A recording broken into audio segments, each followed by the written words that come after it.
Na di ko lubos akalain na simula na pala ng mga pagpapala sa aking pamilya.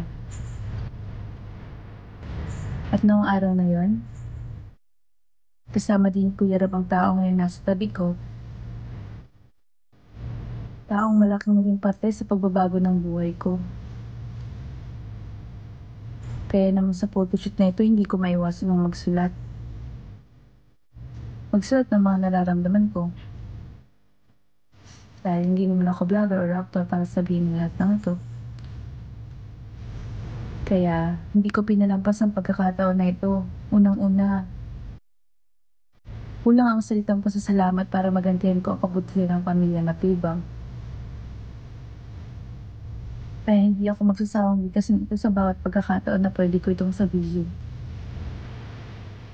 Hindi ako magiging si Beyonce na nakikita niyo ngayon na may maayos na mga kasuotan, malaki at matibay na tahanan, masaya at busog na pamilya, may baon sa aking pag-aaral, may apartment, at marami pang iba. Nabubuhay ako ngayon sa dating pinapangarap ko lang. Pati mga magulang ko napalitan ng bawat liwa tuwing namumroblema kami sa aming kakainin sa araw-araw. At hindi na rin ako nangungutang sa tindahan. Ngayon, 2 taon ko na sa Kalingap. Pero sobrang dami na nang nangyari.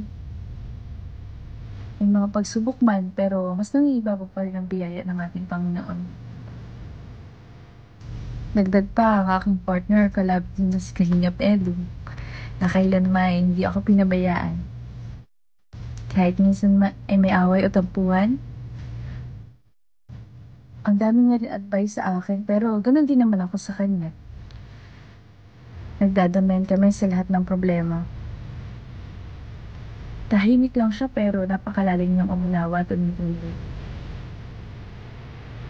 Kaya salamat sa iyo kung mapapakinggan mo man ito. Masaya ako at makilala kita. Saka na tayo umami. Char.